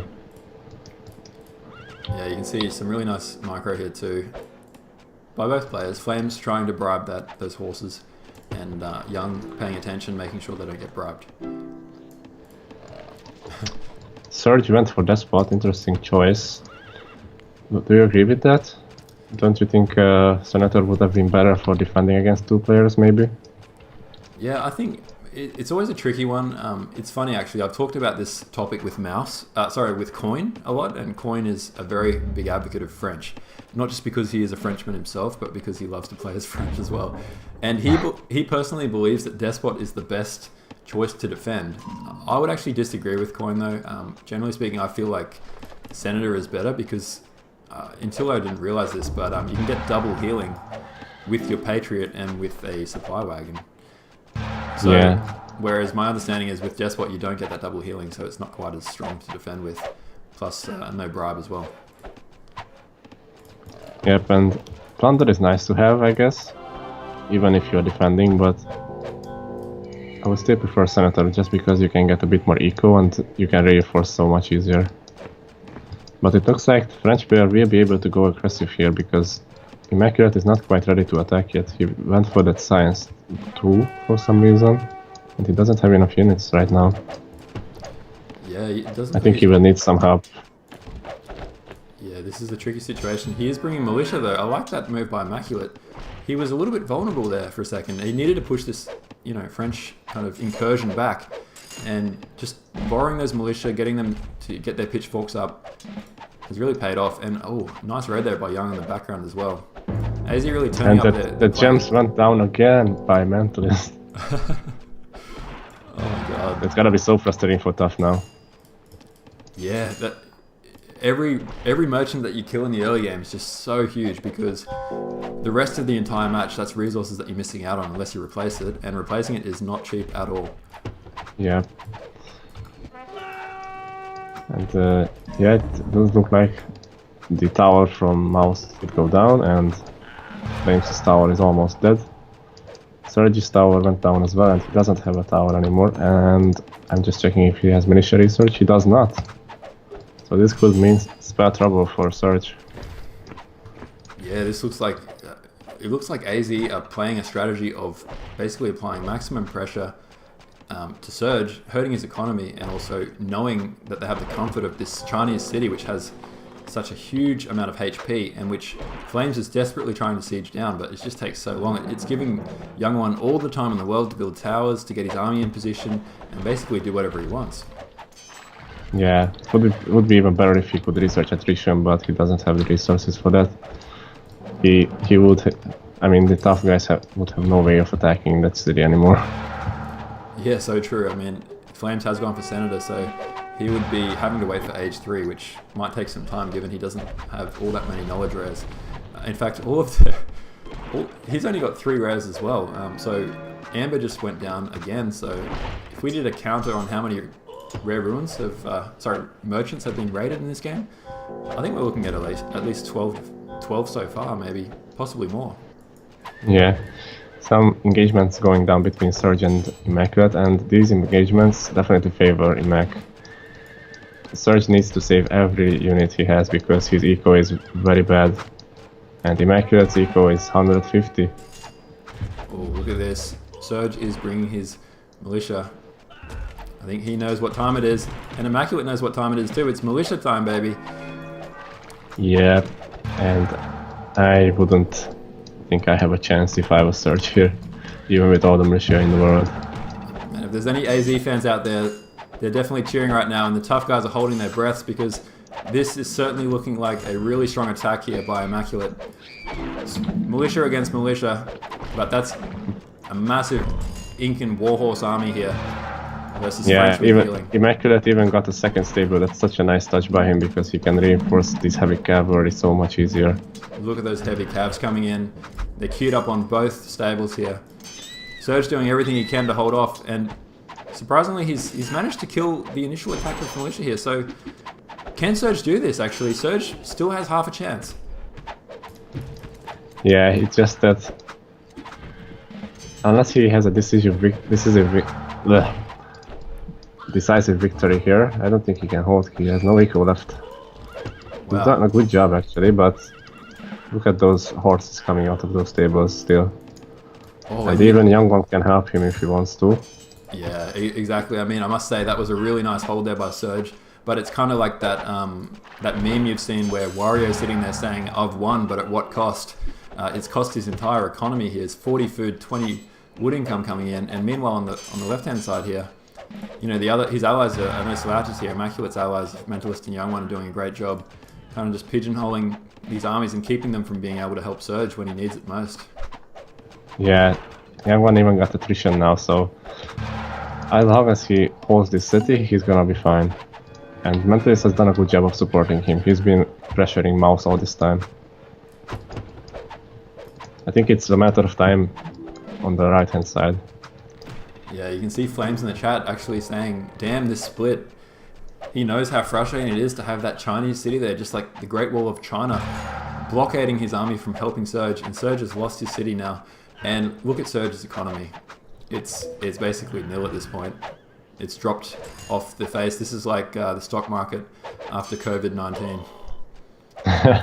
It's pretty much his city giving +10, and his horses and his market. That's it. I don't think he can afford to build a citizen at this point unless his allies send him some food. He will slowly be able to, but actually the price of citizens, if there's any silver lining, has gone down to 20 food. So yeah, it's even lower than what you have in the very beginning of the Nomad game. Yeah, which is just a sign of how dire things are here for Surge. Unfortunately, yeah, just a combination of things here, but getting split up by Young, excellent raids by Young, killing all those merchants. We can't understate how much damage that does to not have your merchant income coming in. But then, yeah, a little bit unlucky with the wood as well. Yeah, the gems has been denied so many times, and TUF lost so much territory due to that. Combined that with the fact that Young One is Chinese and he has a temple here, that's done such a good job hurting TUF. And all of AZ is going medieval age now. Yeah, and you can see we've got some good chat in from our viewers right now. And shout out to everyone watching. We've got 30 viewers at the moment, so hello to everyone across the entire world right now. What did you think about Hockey Star just made a comment that he doesn't believe Inca needed to pull his militia there with that attack. I actually didn't mind it, but what's your thoughts, Dave, there? I think it definitely needed that. If he lost his whole army to the militia of Surge, he would have been set way back and he would need more time to attack again. And the Inca are gonna be fine even if they lose all their militia because they get those refunds. So I think it was a good decision, definitely. Yeah, that's so true. And I can see that Imtiaz Akan just said in the chat, Surge needs to get into Flames territory and make his cap there. I'm not sure if... Yeah, that would be a good idea. I'm not sure if it's feasible to carry that out. But even if he can, he's gonna be out of the game for so long before he can come back. There's 3 citizens that look like they're on a spy mission to do exactly that and build behind enemy lines. But yeah, let's wait and see. So at this point the game is a 2v3 and I don't think TUF has the firepower to deal with 3 players. Especially since all of AZ has done a good job of booming behind this. They are all medieval age now. And yeah, I don't see any inherent advantage for TUF at this point. Unless AZ throws their armies away. And we can see that Mouse is building a nice army of elephants here. Or at least he has one. And he's trying to get more. Yeah, with his bribes. Famous Roman elephants. Yeah, the Roman elephants. Obviously they're unique, characteristic unit here. Well, look at this though. I mean, if the game wasn't already sliding terribly out of favor for TUF, Paris is getting sieged, Paris is burning, and Paris looks like it may fall here. I don't think there's anything Surge can do. He literally doesn't have any militia to pull because he's getting his second city now, but I don't think he can move his cap in time. Well, we will see. Actually, Surge tried to do a sneaky attack on Cusco, but it was spotted by Immaculate. Okay, yeah. Well, he does need to be careful though, because if he loses this city without his second city finishing, he's going to be eliminated. But it looks like he'll buy enough time at least to avoid that happening. He does have enough to put down the Senate, and that's what he's doing. This is so close. Imac needs to rush in and capture.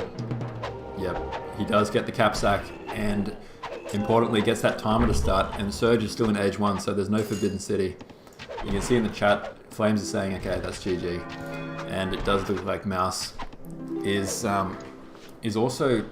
It's hard to tell if he's winning or losing here, but certainly looks like Mentalist is feeling confident. His elephants are all across the Roman cities here. Yeah, I feel like Mentalist kind of overextended a bit. And he didn't need to rush in here, especially considering how Imac was winning his side, but keeping Mouse here is good enough, and I feel like AZ carried out their strategy excellently. Yeah, really well played. I mean, it's just basic, some basic moves there, but really effective moves. I think those raids were absolutely critical, and then building that city here by Young and just the positioning of their cities, and then Young just raiding and weakening Surge, allowing Emma to get that time to build up a big enough Inca army, and then just pushing in and crushing Surge there. I don't think Surge could have done much more, to be honest. It was just great play there by AZ, and just the way that the map and the terrain kind of played out, AZ really took full advantage. Yeah, it's always a risk to build your second city like Young did, but paid off fully. Yeah, absolutely. And positional advantage for AZ was huge, because Surge was completely alone here, and even if they wanted, TUF couldn't help him. Yeah, no, that was really well played. In military stats, you can see that Ima takes the reins as, the highest kills to death ratio here. And actually, one thing we were doing for fun, just in the last cast, was awarding the official Kron MVP of the game award. And, I don't know if we're going to seriously do this or not, but just for a bit of fun, I think in this game, based on the way this played out, I think Young One would be the official Kron MVP award for this match, just with that play with the city and those excellent raids going on.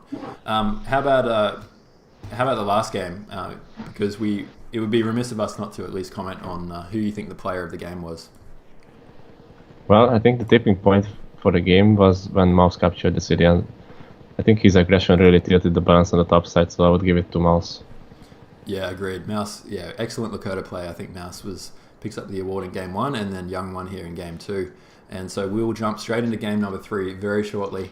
It has already been finished, so don't go anywhere, guys. We'll just have a quick look at the stats as well. So resource graph here, again, immaculate with a huge economy.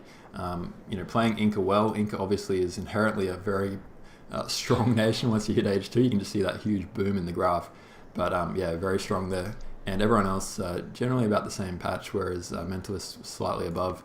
And then military graph, again, showing that immaculate was consistently having the biggest army.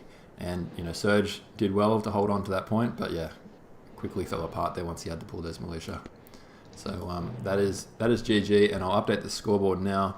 That does mean that we have a 1-1 here, and wow, this is exciting. It's a best of 7, guys. So just so you all know, we may or may not cast the games in one session. So in all likelihood, most likely what will happen is we'll cast 3 matches today, and then we'll cast the remaining matches, whatever they might be, whether it's 1, 2, 3, or 4, probably the same time tomorrow. So just so everyone is aware of that, this is the best of 7, and that's the first 2 games. Yep. All right, so I will just quickly flick our... So what do you think? Should we just get straight into game number 3? Yeah, I'm ready. All right, let's load it up right now. I'm so thankful for the players sending the replays after they played. This is essentially a live cast. There's not like, normally we wait, a day or 2 between the players playing and this coming to you, but this is literally coming straight from Steam to your bedroom or to your workplace, or if you're watching this at work, someone might have to tell your boss, because you should not be playing Rise of Nations while you're at work. I'm looking at you, Robocop. I know Robocop likes to play at work. And often we used to play games in Nomad No Noob games, and Robocop would pause the game and say, "Guys, give me a second." I'm like, "Robo, what's up? What's up?" And then he'd be like, "Hey, my boss just walked in, caught me playing." So we'd all sit there and wait for like 5 minutes while his boss told him what to do and walked away before he'd start playing again. So some good times. All right, so I'm in game number 3. So let's start it in 3, 2, 1. Let's go. I mean, Robocop really has his priorities straight. Yeah. Robocop, that's definitely ballsy to be playing at work, but good on him. So let's have a quick look at the nations here, and this is going to be a really cool game too. It's playing Sahara here, so we're going from a boomy map to a kind of terrain-based map, and now finally to a very aggressive map, a very open map, being Sahara. So yeah, it looks like Young One. I mean, AZ has saved Lakota for this map, and I don't mind that. This map is so open, and you can raid everywhere, literally. Yeah, that's so true. And they've got Lakota, French, and Maya here against TUF, selecting Japs, Persians, and Koreans. So yeah, it's I feel like I might want to give a slight edge to AZ. I feel like French kind of outbalances Persians on this map. But I mean, yeah, obviously that's just nations alone. It's not necessarily the be-all and end-all. If Persians can get horses, for example, Persians can be incredibly strong. Yeah, and I think they might be able to, because they have horses and sugar in the back of Flames. It's gonna be excellent for Mouse. Yeah, you can see in the chat, they're actually talking to each other, the AZ guys, saying, nice, nice, nice, 1-1 now. The Mentalist saying, let's relax. Saying, we have better nations. So obviously, and they're even talking about strategy, so they're saying, silver, sugar, pappy, horses, cotton. I'm not sure if they're talking about this game or the last game, but obviously it seems like AZ's coming off a high, whereas let's have a quick look. See if we can pick up any chat, and it looks like Surge is actually a little bit late here compared to the rest, but he is sacrificing himself to gain that middle the middle trees. So classic dilemma on this map. Yeah, it's always a dilemma to go for the middle or not, and it seems like a conscious decision by Surge to go for the center even if it delays him. Since he's Korean, he can be annoying with border push, and it's hard to push him back since he has that repair and cheap towers. Yeah, that's so true. And let's have a quick look at how delayed he is compared to the others. So it was about the 1 minute 48 that his city went up. So it looks like he's about 20 seconds behind. Definitely not anything that's going to be game changing. Just a slight slowness compared to his enemies here. You can see that the Mentalist asks if he should go Colossus, and Immaculate is not sure. I think it could be a good idea to pick up a Wonder, but only if no players on AZ are in danger of getting killed early. Maya is definitely a good defensive nation, but that's not the only thing they have to consider, because if one of the other teammates get doubled, for example, then that's the same thing. Yeah, it's so true. And I mean, speaking about storylines here, so we have Japanese here for TUF, and I feel like Flames is probably playing the biggest match of his life at this point, because he's been shouldered a lot of responsibility. I mean, the young Australian here, playing for this multinational conglomerate being TUF, with two of the most experienced veterans in the game being Mouse and Surge. Obviously, as Old Dirty told us during previous casts, Mouse and Surge is like having hacks on your team. But the reality is Mouse and Surge aren't wielding, what we call tier 1 and 2 nations here. They've got Koreans and Persians, and to be honest, both of them are decent nations, but they're definitely not kingpin nations by any means. So Flames will have a lot of responsibility here. Yeah, it did look like Surge and Mouse went for the stronger picks nations-wise early, but now they have to play the weaker nations, and Flames has to step up and show what he's capable of as the tier 1 nation. Absolutely, and the interesting thing about this game too is that, I mean, as we get to the point where, if this series does go to, game 5, game 6, game 7, basically almost every single nation will be picked at that point. And the only reason they're not all going to be picked is because it's 3v3, not 4v4. But it's another interesting kind of aspect that we haven't seen in the tournament so far, being best of 5. Yeah, if my math is correct, then in a best of 7, in case of 3v3s, all the nations are gonna be picked except one for tier 1, 2, and 4. Yeah, wow, well done. I think that's about right. Maybe someone in the chat can do the maths and verify that for us. But yeah, I believe it's pretty much, there will never be a case where you have to pick the same nation twice in the same tier. But yeah, there won't be many left over, that's for sure. So hopefully we get to see a lot of Russians playing soon. Yeah, I definitely want to see Russians, how they go, because they can be one of the most annoying nations ever. Yeah, definitely. And I mean, the beauty of Rise of Nations is, honestly, there's no such thing as a terribly terrible nation. Like, even Russians, I feel like, are characteristically always painted as the weakest one, but they can be really, really strong in the right circumstances. And yeah, and actually, I don't really mind them in 1v1 standard so much, because if they get decent ruins, they can be unstoppable. They are so strong in 1v1 as standard, I feel like. because they get the free civic one, they can push the center very easily. Yeah, exactly right. And I think even Dutch, like no one's picked Dutch here, and I don't think Dutch are strong on a map like this, but you know, you put Dutch on Great Lakes and they can be the best boom in the game.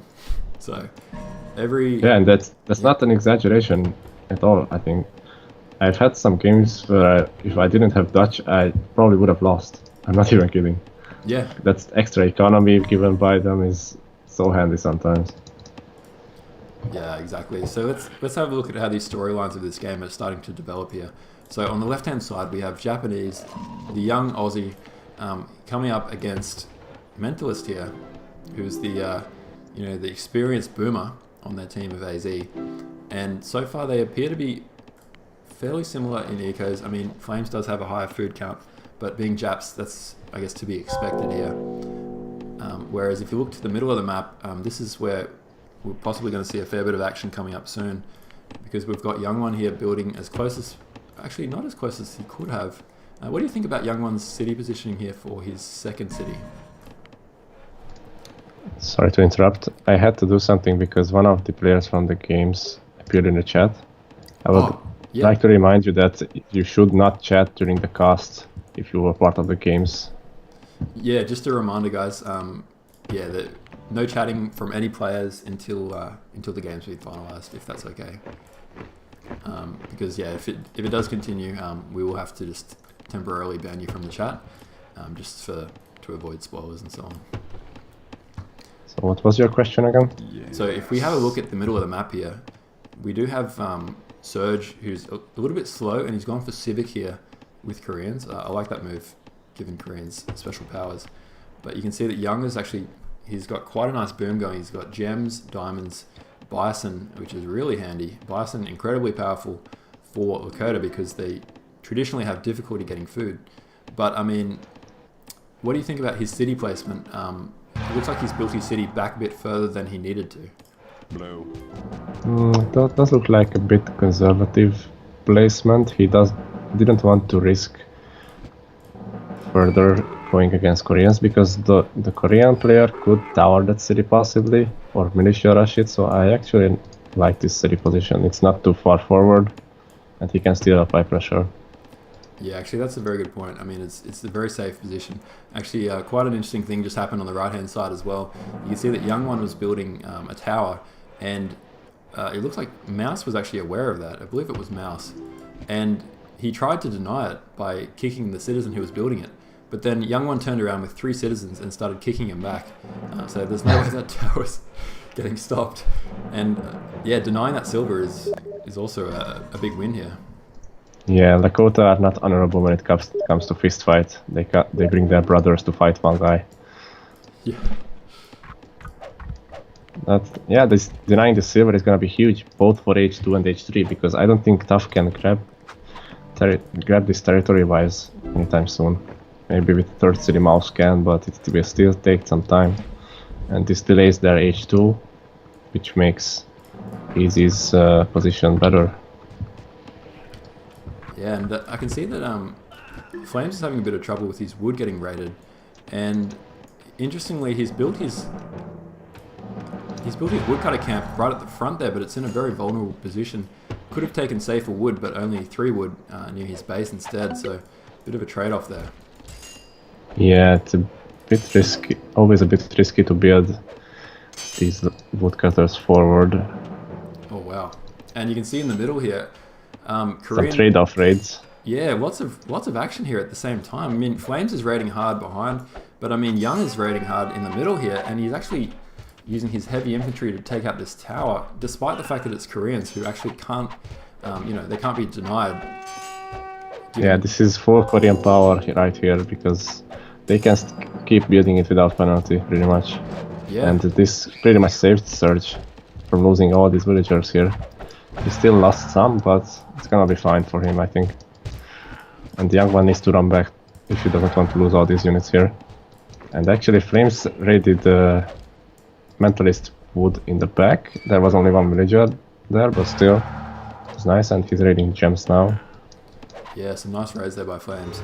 Does look like both teams kind of punching and counter punching a bit here. Ooh, and the bad thing for Flames is that Mentalist will be able to get his tower up and deny his tower. Wow. So I think he lost more. That's a huge moment right there, because not only that woodcutter camp is zoned out, but that barracks is in range, and that means that unless he can somehow get a temple up and push that tower back, that barracks is going to burn down, and that's, you know, a big cost to bear at this point in the game. Yeah, the one good thing for Flames is that somehow that tower is under attrition. I'm not sure how that happened, but oh yeah, the gems got raided, that's why. Oh, yeah, wow. I mean, if Mentalist can't get those gems back really quickly, it looks like he is, yeah, he is sending a merchant back to get those gems, so it's going to be interesting to see whether he can save that tower or not. Some raids on the diamonds by Flames. I don't know if he can kill any of these, but denying them for some time is good as well. He just sent one archer, so it's not good, not strong enough to kill them. Yeah, that is always the difficulty of archers. They just don't have the firepower to just make a nice quick hit like a heavy infantry could do there. Trying to get that caravan, but it looks like it will be in vain here. Young one back there to clean it up.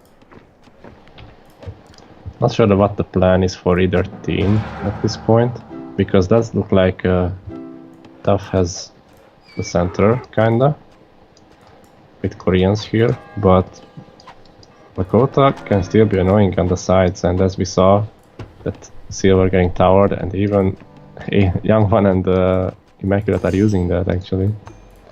Wow, and this the copper actually being raided here from Flames. A bit surprised to see copper being utilized, but yeah, he doesn't have a mountain close to him. I guess that's why he opted for copper. Normally we wouldn't see that. Actually, that's very true. Yeah, I mean, this might actually end up being a big storyline. He does have a little mountain at the bottom left, but other than that, it looks like he's going to have to share mountains with his allies here.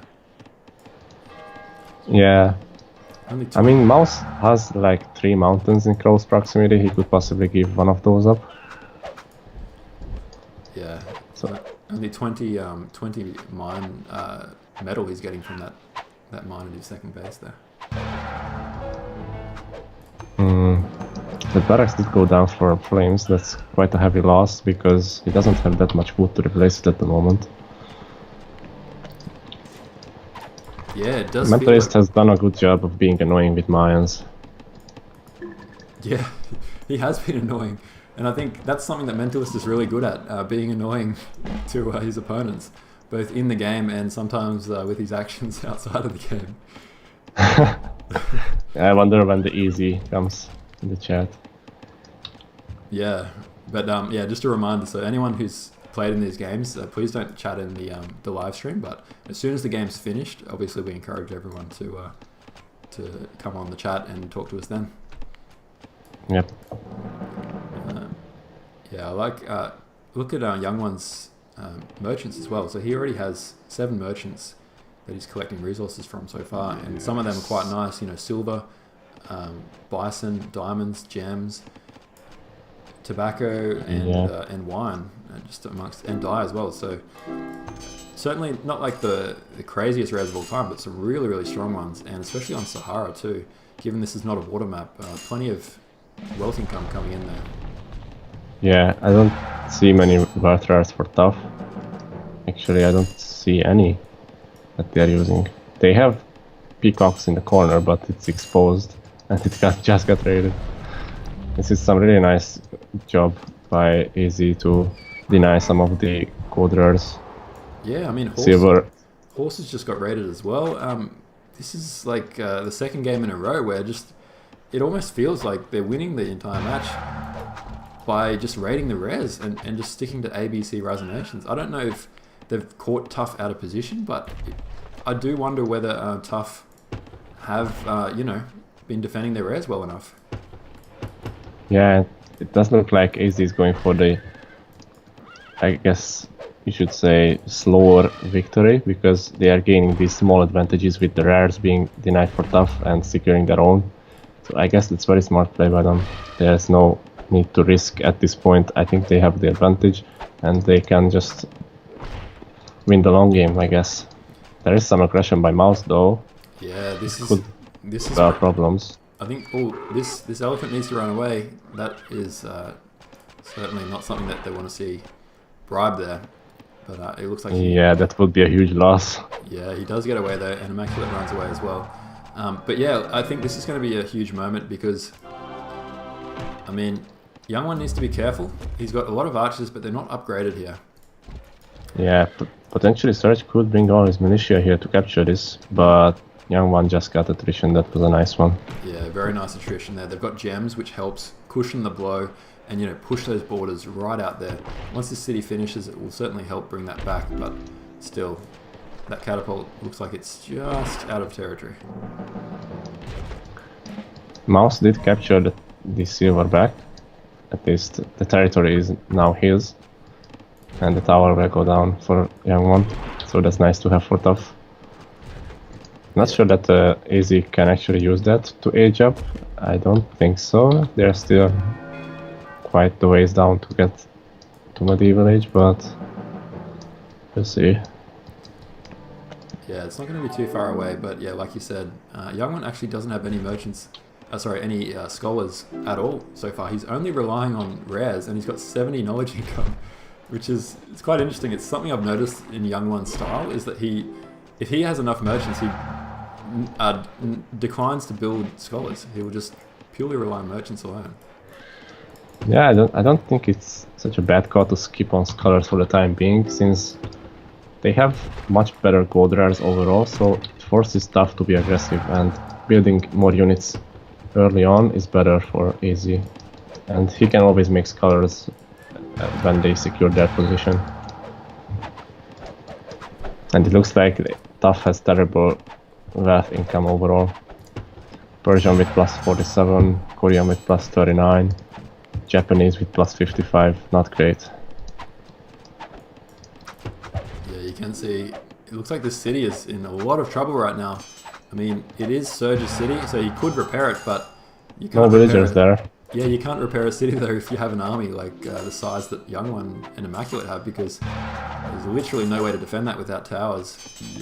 Yeah, I thought this city position was great initially because it puts kind of a thorn between Immaculate and Young One, but AZ just responded to this perfectly and said, "Thank you very much, I'll take that for myself." Yeah, that's the fourth city now for Young. He's added that to his collection.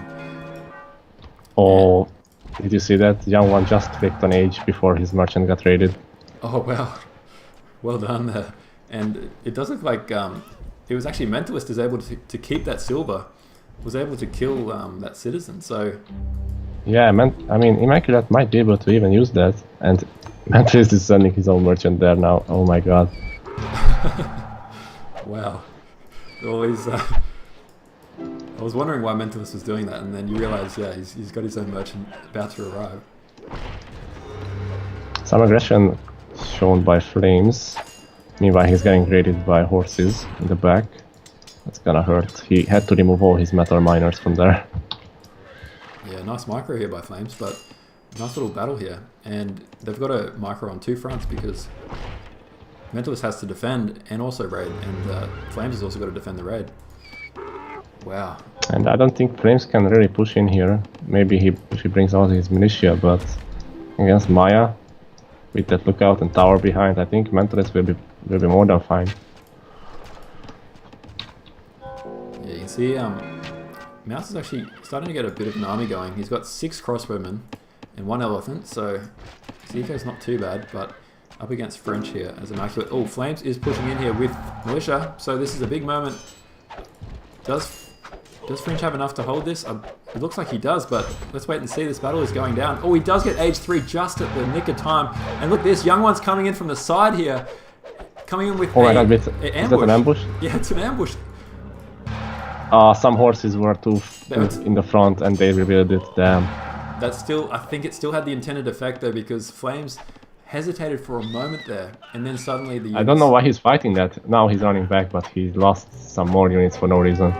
Yeah, that nice little play there by Young One. Young One recognized that Mentalist might be in trouble. I think he was still fine, but it never hurts to make sure. and he came at the perfect time. Because Flames brought his militia, and now they are all useless because he had to pull them back. And Surge now says, no wealth, it's over. And I kind of have to agree with them. They have no chance in the long run. They cannot produce enough scholars this way. AZ has denied pretty much the only code rare that they had in the corner. Yeah, I mean, just like absolutely amazing rating here by AZ, and it's just denied basically every good rare that TUF wanted to use at some point in this game. I gotta say that AZ did have the better share out of rares because they had such good rares for booming and wealth, but they made perfect use of that. Oh. Now Young One is moving in on the capital of Japs. Yeah, Kyoto is coming in here. Does look like game over for TUF indeed. Yeah, I don't think Mouse is rotating around to help, but I don't think he will be in time. Another thing is TUF didn't scout that sugar until it was too late. It was kind of yeah, that was another factor. I also noticed that they did scout it at some point, but that would have been so much better in the early game. Wow, GG to AZ here, and that means that AZ are now winning this series 2-1 against TUF. And like we talked about before this match started, I mean, we kind of thought, you know, most people in the community think that TUF are the stronger team, but AZ really turning it up here. What's your thoughts on AZ's performance so far? It's been a pleasant surprise because, well, TUF did have the better rares in the first game, but it also felt like complete dominance by them. But in these last 2 games, that was not the case at all. AZ played their hearts out, and they played smartly as well. Yeah, and I do feel like you know, it's hard to pinpoint one moment in this match, but I feel like firstly AZ picking Lakota and Young One playing really well and exploiting Lakota, similar to, you know, how kind of Mouse did in the first game, really tilted the game in their favor early on with those nice raids, and towering that silver was another incremental advantage. But I also feel like Surge building this city in the middle, it's one of those kind of trades where it's so good for your team to secure this this territory, but it also sets you back quite a bit. And Koreans are already one of the slower nations when it comes to that early game. So yeah, I just feel like that mismatch between maybe Lakota, the nice raid there by Young on Surge's wood, put Surge further behind, and then just yeah, excellent kind of niggling, annoying kind of raids on all sides. You had Mentalist there, frustrating Flames, and Flames going for that woodcutter camp where it was very close to the enemy, but it was also in a raidable position. Made it difficult there, and yeah, ultimately just kind of the momentum shifted in AZ's favor. So very well played by AZ, and yeah, commiserations to TUF in that match. But yeah, an excellent high quality game here.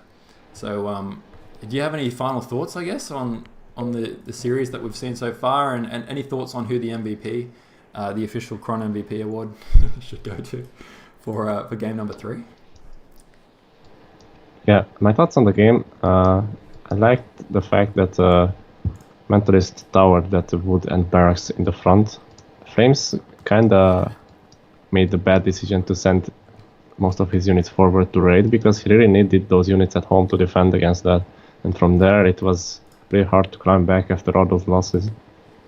In the center, I don't think I can highlight any events. Young One did a good job of raiding Surge, and securing the silver, of course, was huge. They even got to use it for themselves. So that was great map control as well, using Lakota to their full advantage. Yeah, that's about it. I think AZ played this really smartly. They recognized that they have the better position, they have better rares, they just need to gain some more slight advantages and then win the long game. And that's what they did. Yep, no, that was incredible play. We're just polling the chat right now, so hello to everyone again for tuning in. We've got 37 viewers right now, so that's absolutely amazing. So thrilled and so appreciative for everyone tuning in, watching this incredible semi-finals between AZ Dragons and TUF. This is a best of 7, so that was the 3rd game that we just played here, and obviously it's the first team to reach 4 wins, takes it, and we'll go on to the grand finals here. Just before we go on, I can see in the chat they're saying that there's some nominations here for Mentalist. for the official Cron MVP of the Game Award. And I think we certainly have to give it to Mentalist here. That was a pretty cute move, getting that tower and winning that tower rush against Flames.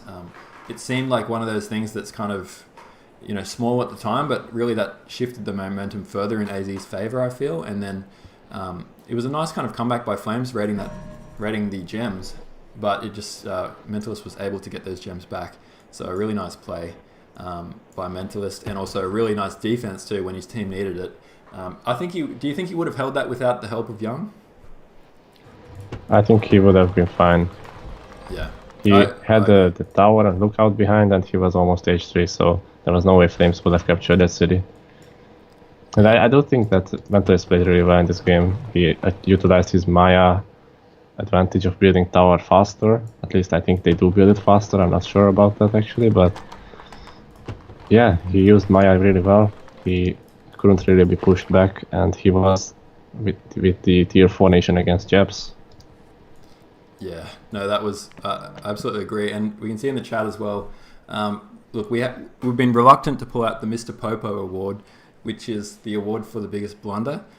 So I don't know if we have to pull out the Mr. Popo award every game, but I'm just trying to think if the Mr. Popo award should be pulled out of the cupboard in this particular match. Does anything stand out to you for a potential candidate for Mr. Popo? Not in this game, I think. There were not really that many big blunders that I could see. Maybe just small mistakes like the one I mentioned with Flames sending his units forward. It was not a big blunder, I think. Yeah. More like a small mistake. I think, yeah, and across the series, if we go to Game 1 and Game 2, so Game 1 was on Himalayas. No Mr. Popo award is jumping out at me there. And then the same as Game number 2, except maybe the Mr. Popo award could go to TUF on not towering or not defending the gems, which got raided over and over and over. But yeah, I can't think of any strong candidate. We'll have to save Mr. Popo for another time, I think. Yeah, I guess. So that sums up the third match here. So just so everyone knows, I'm sure you're sitting there wondering, thinking, oh man, this is so good. This is like semi-finals for Nomadium 2. All the cash, all the women that they're going to get if one of the teams wins this. I know both teams have probably already spent the money in their heads. And so I know you can't wait for game number 4. I do need to share with everyone right now that game number 4 has not been played yet. The players just played 3 matches tonight, literally in the last hour or so. And so they're going to rest up because Rise of Nations is a very taxing game. It takes a lot of energy out of you. And so therefore you do need to, take good care of your body and rest up, relax, go to the gym, all those things, flex your fingers for the next day. And so they will be coming back tomorrow at the same time to play the final 4 matches, or up to 4 matches. So obviously if AZ were to win 2, that would be enough for them to win the series 4-2 or 4-1 or whatever it might be. Whereas if it goes to a final decider, it could be up to another 4 matches. So I can't wait for that. But yes, unfortunately, it does mean we do have to wait another 24 hours or so to see this series come to an exciting end. Dave, what's your thoughts? Do you have any predictions based on what you've seen, or you don't want to predict based on how close it's been? It's very tough to say. I would have expected Easy to be behind after that first game, and I would have expected them to take a break and regather themselves, but it's tough that has to do that. And yeah, it's going to be interesting to see who gets to play in the next games, because it's all been Flames, Surge, and Mouse for these 3 games, I believe. And who do you think benefits the most from having this break of 24 hours, which is something that we don't normally see like this? Well, it depends on the stamina of the players. I don't really know who has got the weakest and strongest stamina of these players, so I cannot say, but I guess everyone benefits from that kind of. And we get to see better games, so I guess that benefits us as well. Yeah, no, that's so true. Well, I guess we'll find out soon. I'm just bringing the chat on so that everyone can give us their thoughts before we wrap up this cast, because we will have to to obviously wait until tomorrow before we can see the grand finale of actually who wins this match. And then I guess looking at the tournament, aside from this match, is there anyone else? Who are we waiting on at the moment? So we have Lat in the quarterfinals now. They were successful, Lat Fusion versus they're now up against PLA. Do you have any expert thoughts on how you think that match might play out? I would give a slight edge to PLA because Link is an incredible player and belongs in the top 5 overall. Meanwhile, I don't think Lat has any top 5 players at the moment, but they could surprise us. I don't think we've seen much of Azteca playing, except for one game. Yeah, I think it will be close. Yeah, if Azteca can play that, he's a classic. You know, he's a legend of the game.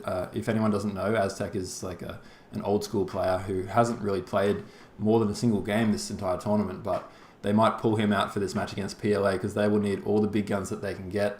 One thing I did want to ask though, and just so you know, any players that were watching this from AZ or PLA, yeah, your chat ban is lifted now, so you can talk. Thank you guys so much for cooperating with you know, our mandated requirement not to chat during the games. But yeah, we obviously can't spoil any games that haven't been played yet, so please feel free to share your thoughts. We probably won't do a classic post-match interview, and I don't know, what do you think, Dave? Because I feel like the series is not over yet, so we can't really interrogate the players because they might give away their strategy for game numbers. Yeah, I don't think we could ask them any good questions because they have stuff to hide, I guess. But yeah, I guess it's better to ask them when the series is over, and I do not really have much time left anyway.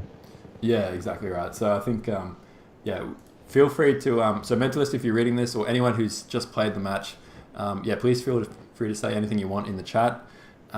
But yeah, we won't do a formal post-match interview. We'll wait until we see the outcome of the final 4 games. And yeah, that we'll definitely have a post-match interview then, hopefully, if we can. And I just wanted to ask as well, guys, in the chat, so we have 30 people right now, so hello guys to everyone there. I just wanted to ask if everyone in the chat right now, if you're able to, could you please type in the chat how you're watching this? So whether it's on PC, iPad, or you know, your phone, just really curious to find out. And then secondly, can you let us know, how did you find out about this match? I mean, for example, you subscribed on YouTube, or did you see a post on a website, or yeah, how did you find out about this match? I'm just really curious. So if you could just quickly let us know in the chat right now, that'd be much appreciated. Starting with Jatin, if you can get us rolling, that'd be much appreciated. But yeah, just really Verizon Nation. So if you can let us know how you found out about the matches, that'd be much appreciated. And also another thing is, once the tournament's finished, we'll be sending out a survey to everyone who wants to complete it, just to give some feedback on things that we can do to improve, you know, the games and the cast as well. So for example, we're always trying to make incremental improvements. If you can think of a good idea, for example, some people said having a fan vote on who the MVP is of each match. I think that's a great idea, so something that we're going to write down as a potential option for future games. But yeah, if you can think of anything, please let us know, because yeah, we're always looking to make this bigger and better than it was before. Yeah, I do think that the overall quality of our content has improved in the last year or so, and we are looking to improve that even further. So if you have some criticism or some good ideas, don't be afraid to share with us. Yeah, actually, and just in case anyone missed it, I'm just going to quickly play for the next 15 seconds or so. I just want to play the clan intros, because I thought it was quite cool. And just in case there's anyone here that didn't catch it at the start of the games, I'll just play that right now, so bear with me 1 second. This is a wild game of survival.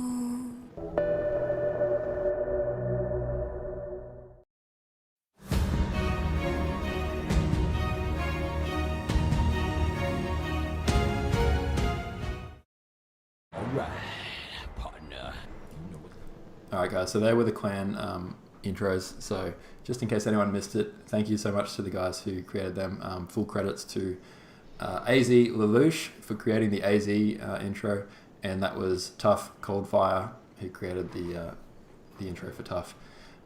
That's about it from me. So is there anything you wanted to add before we wrap this up? I don't know. It's been such a great series. I can't wait to see the rest. And I do hope that tomorrow we'll be able to cast it.